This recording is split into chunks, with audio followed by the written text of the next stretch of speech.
Hola, ¿cómo están? Bienvenidos a Rutas en Rojo, el programa que forma parte de la acción de responsabilidad social empresaria del grupo Sancor Seguros junto a este canal para enfrentar el grave problema de los accidentes viales, generando información y conciencia. En las rutas nacionales, el 46% de los camiones circula a más de 80 kilómetros por hora. El 53% de los autos y camionetas circula a una velocidad mayor a la permitida y el 22% lo hace a velocidades entre 130 y 160 kilómetros por hora. El 73% de los micros de larga distancia viaja a más de los 90 kilómetros por hora reglamentarios. Todos saben que esto agrava la posibilidad y el efecto de los accidentes. Entonces, ¿qué nos pasa? Estas cifras son muy frías para que podamos descubrir a través de ellas qué nos está pasando, pero deberían servirnos para tomar la decisión de que esta verdadera epidemia no nos siga matando. Por eso este programa se llama Rutas en Rojo. No por la sangre ni el peligro, como decimos siempre, sino porque contabilizan la deuda en rojo que todos tenemos con nuestra sociedad. Este es un pequeño trabajo de equipo para colaborar en esta tarea titánica que nos debemos todos. Para enfrentar este flagelo necesitamos una mirada más profunda que la simple crónica de los accidentes y de las muertes, porque la reiteración de imágenes terminan saturándonos y esa saturación hace que después neguemos también enfrentar esta problemática. Desde este programa, cada programa nos va a permitir tomar un accidente y sobre la investigación de ese accidente con nuestro equipo especializado vamos a tratar de determinar qué es lo que produjo este accidente y, lo más importante, qué es lo que podríamos haber hecho para evitarlo. El doctor Horacio Bota Bernau, ya lo conocemos, es el que coordina nuestro equipo de análisis. Después del corte vamos a compartir en nuestro visor de accidentes, donde presentamos un caso emblemático también de accidentes que cuestan la vida a muchas personas. La tragedia de la Cuesta del Totoral. Un caso de fe, riesgo e irresponsabilidad que le costó la vida a 49 personas. Ya volvemos. Ponete en línea con la seguridad vial. Entra en rutasenrojo.com.ar y participa contestando sobre los temas que desarrollamos en este programa. Podés ganar importantes premios para vos y para la escuela que elijas todas las semanas. Además, danos tus sugerencias sobre lo que se puede hacer para evitar accidentes viales y encontrar todas las historias del programa, contenidos y videos para bajar a tu PC. rutasenrojo.com.ar. Seguimos en Rutas en Rojo, los invitamos una vez más a trasladarnos a nuestro visor de accidentes para tratar de comprender, por lo menos a través del trabajo de nuestro equipo de investigación, cuáles fueron las causas posibles de esta terrible tragedia. El presente caso, Susana, se destaca por la magnitud de sus resultados, la cantidad de muertes, pero también por la suma de pequeñas causas que de alguna manera generaron este accidente y tan grave resultado. Sin dudas, el resultado de 49 muertos entre hombres, mujeres y niños es una cifra imposible de soslayar. Sin embargo, como siempre decimos en Rutas en Rojo, tratamos de convertir la tragedia o el resultado en un análisis positivo para tratar de evitar que vuelva a suceder.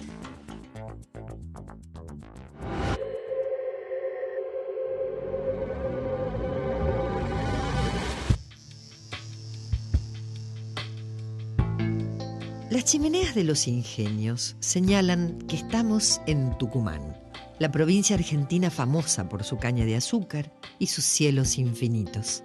Desde aquí parte el resultado del esfuerzo de los tucumanos en la zafra, a bordo de carros y camiones, rumbo a los ingenios que la transforman en azúcar. Desde aquí, desde Concepción de Tucumán, el 15 de septiembre de 2002, partieron también por esta misma ruta 72 promeseros en procesión a la Virgen del Valle de Catamarca. Esos hombres, mujeres y niños, a su regreso, fueron protagonistas del mayor accidente de un solo ómnibus en la historia argentina. Un accidente que le cuesta la vida a 49 personas, entre las cuales estaba María José Carrizo, de 11 años. Hoy, su papá, Máximo Carrizo, acompaña al equipo de Rutas en Rojo para registrar el testimonio de esta tragedia de la Cuesta del Totoral. Mi nombre es Máximo Antonio Carrizo, vivo en la ciudad de Concepción, casado, 2 hijos, tenía 3. Estamos acá camino hacia la cuesta del Totoral, a donde el 15 de septiembre del 2002 perdí a mi hija en un accidente que se podría haber evitado. Estamos en la cuesta del Totoral, donde ocurrió el accidente, donde fallecieron 48 personas casi en forma instantánea. El accidente ocurrió aproximadamente a las 20:30, 20:45 horas, cuando el ómnibus venía bajando, venía volviendo, regresando de Catamarca, donde el colectivo tomó esa curva. Ahí se dieron cuenta que no tenía freno. Pues ya agarró la segunda curva, a pasar la segunda curva y agarró la vista al área, que ya esa sí la final ya. Era dicho, no tengo freno, agárrese en todo. Quedó era acomodarla a ella, en el asientito ahí en el medio, la mujer encima de ella y yo encima de ellos dos, agarrando los asientos ahí abajo. Me hago un torniquete, mejor dicho así, para cualquier sujetón. El chofer del colectivo quiso tirar el colectivo hacia la izquierda de él, se dio con que venía un camión de frente. Optó por la derecha.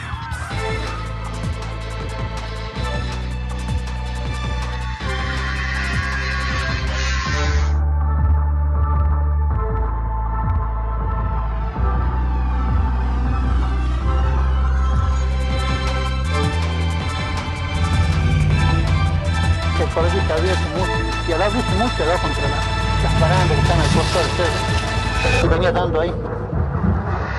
Y empezó a dar vuelta. Y me empezó a dar vuelta. Primero venía dando vueltas así de punta y después ya empezó a rodar. Y bueno, de ahí empezó las griterías de todo, de alguno que... Bueno, ahora como ustedes están viendo, estamos bajando por la barranca por donde hizo su carrera loca el colectivo. Como verán, es una zona muy empedrada, muy empinada, de difícil acceso. El colectivo tiró todos los árboles que se encontraban acá para finalizar su carrera allá abajo, aproximadamente a 40 metros de donde estamos en este momento. Esos dos árboles que están ahí son los que detienen la caída del colectivo finalmente. Pero ya lo único que quedaba del colectivo eran las ruedas y la parte del piso.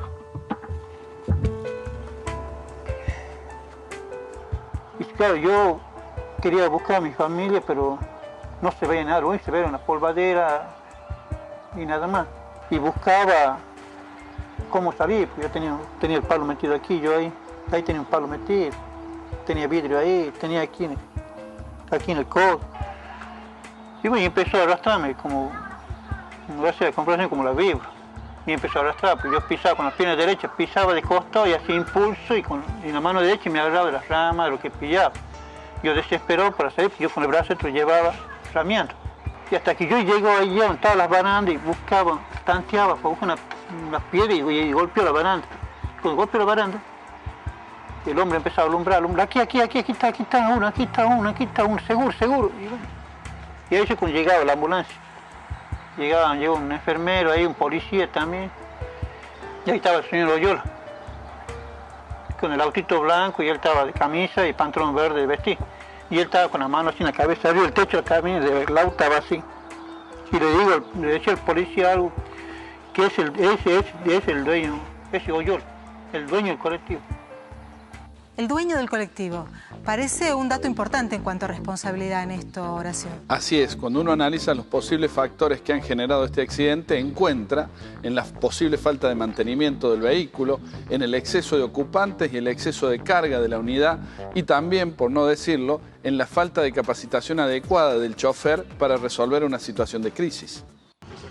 El motivo del viaje fue la visita a la Virgen María, que acá en Catamarca se la llama Virgen del Valle porque apareció la imagen de ella en la firma en el cerro. Bueno, fue una peregrinación, digamos, en colectivo, por devoción a la Virgen, para venir a agradecer, para venir a cumplir con las promesas. Estamos en la localidad de Rumipunco. Aquel 15 de septiembre del año 2002 venía el ómnibus de la firma del señor Oyola, con la cantidad de pasajeros que era de 72 personas, venía muy sobrecargado.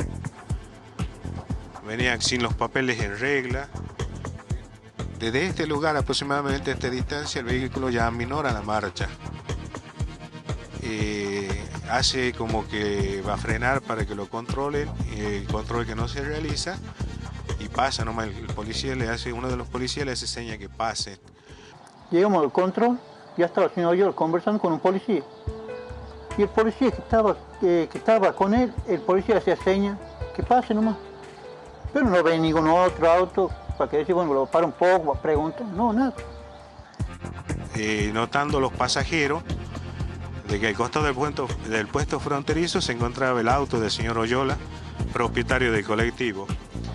Los policías son apellidos Garzón y Luján, que en estos momentos están procesados por falta de cumplimiento de sus deberes de funcionario público.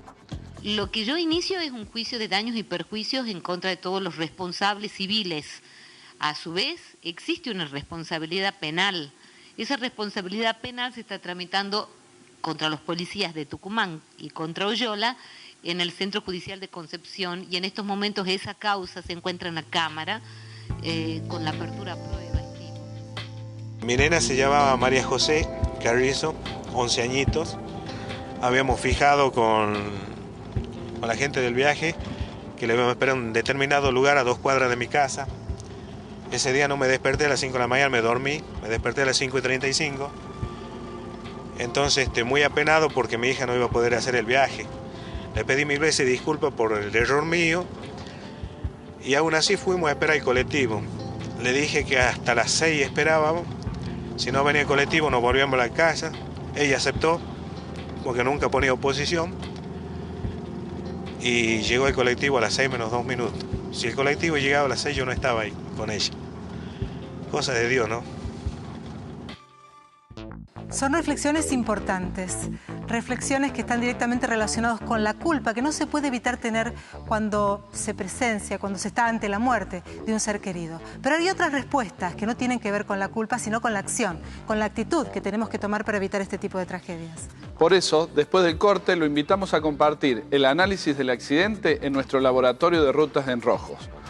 A partir de esa investigación, vamos a empezar a contestar los interrogantes planteados. Pero antes del corte, lo invito a que tome nota de este alerta de rutas en rojo. Los fines de semana, los accidentes de tránsito aumentan un 20%, aunque la densidad de tráfico sea menor que durante la semana. El 45% de ellos son protagonizados por jóvenes de 18 a 25 años. Los chicos creen equivocadamente tener más resistencia a la fatiga, al consumo de alcohol y de drogas. Así aparece sueño, falta de atención y coordinación, exceso de velocidad, falta de respeto a las normas de tránsito.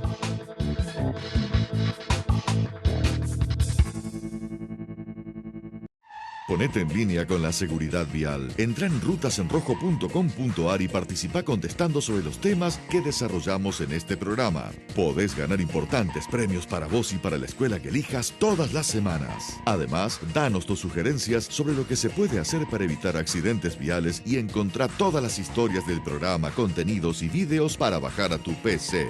rutasenrojo.com.ar.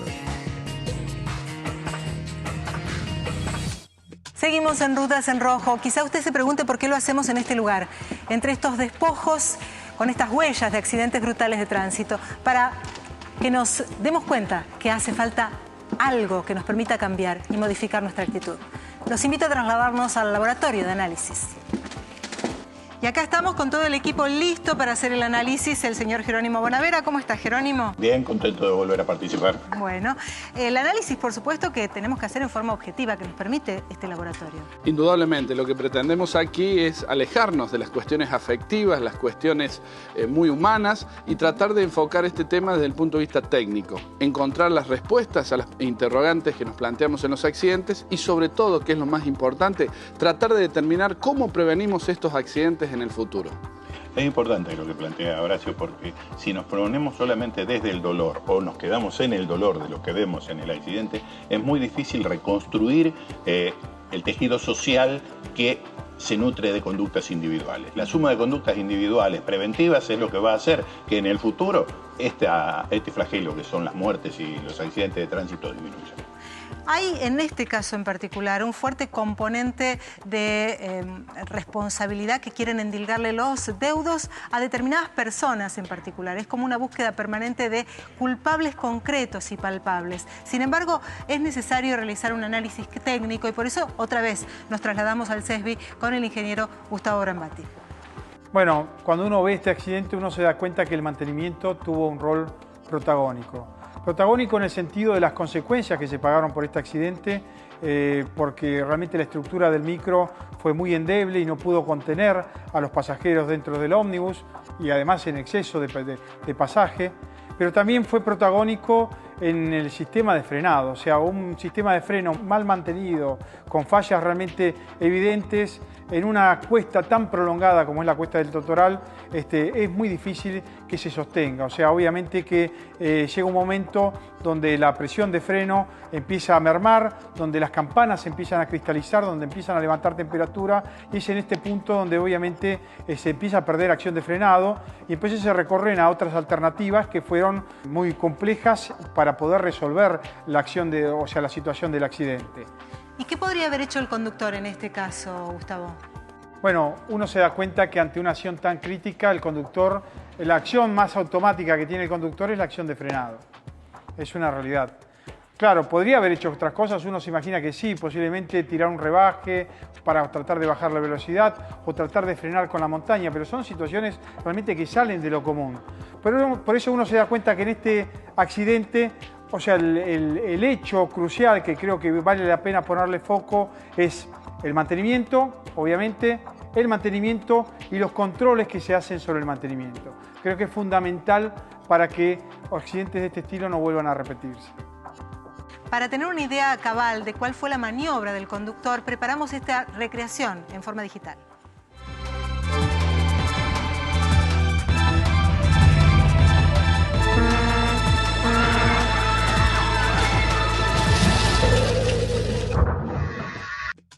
Aquí vemos claramente lo que cuentan los testigos, la última acción que intentó el chofer del ómnibus previo a desbarrancarse.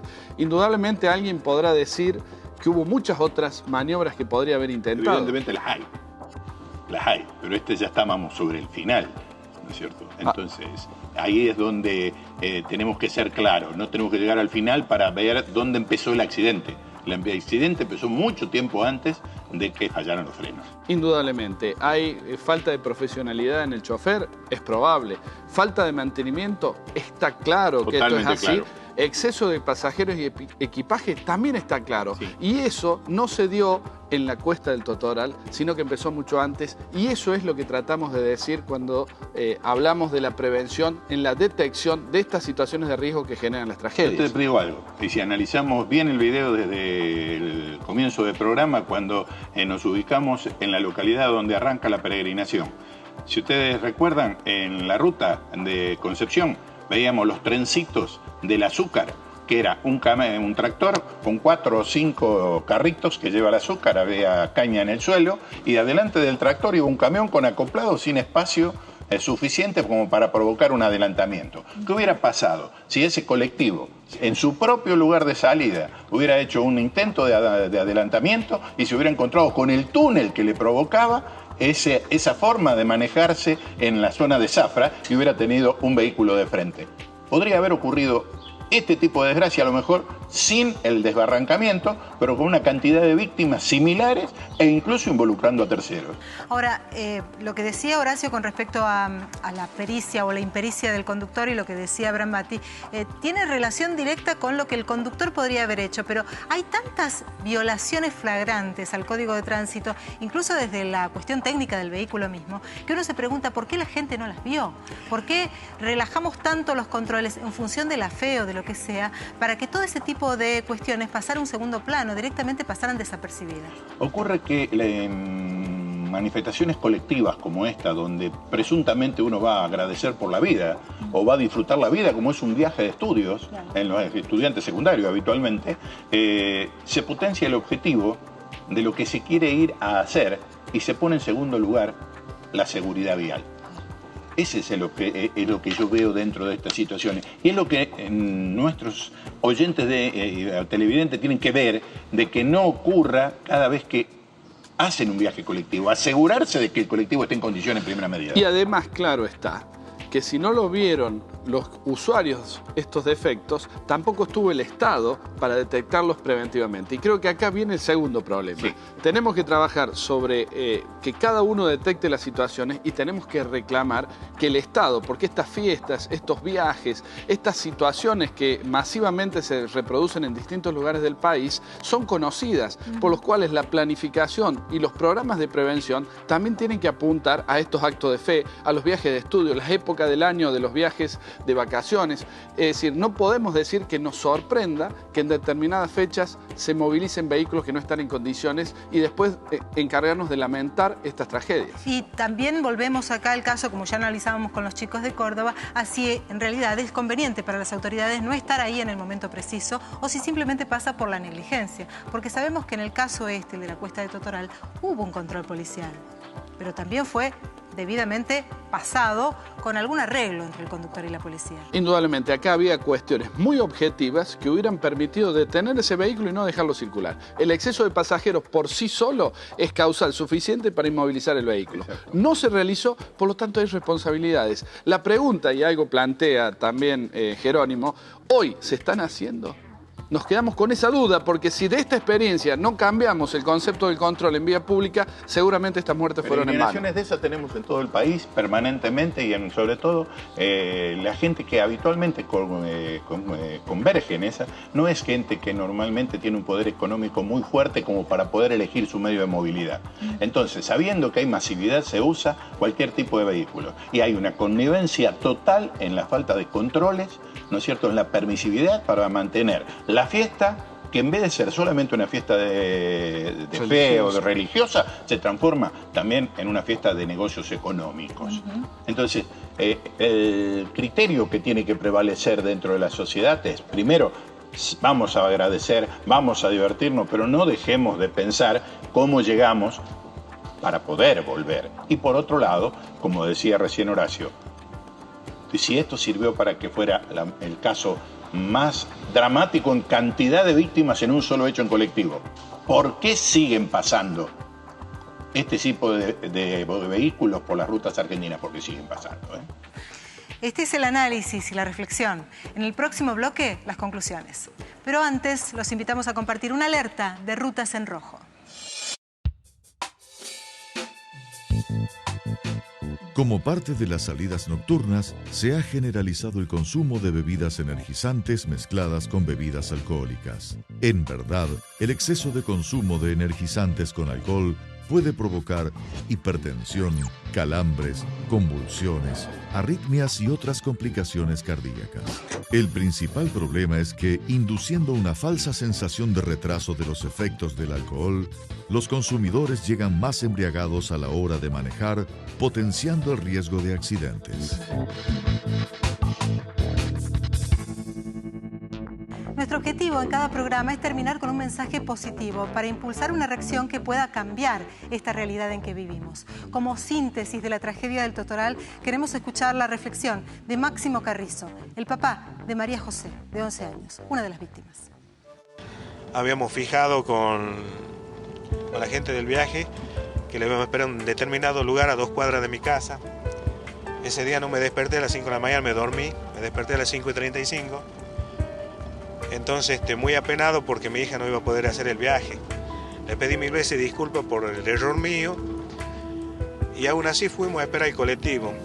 Le dije que hasta las 6 esperábamos, si no venía el colectivo nos volvíamos a la casa. Ella aceptó porque nunca ponía oposición y llegó el colectivo a las 6 menos 2 minutos. Si el colectivo llegaba a las 6 yo no estaba ahí con ella. Cosa de Dios, ¿no? Qué frase dura la de este papá, que uno comparte, que uno entiende, que de alguna manera uno ha aprendido a escuchar aquella frase que decía que la muerte de un hijo no tiene nombre, ni en el plano del derecho, ni en el plano de la conciencia popular.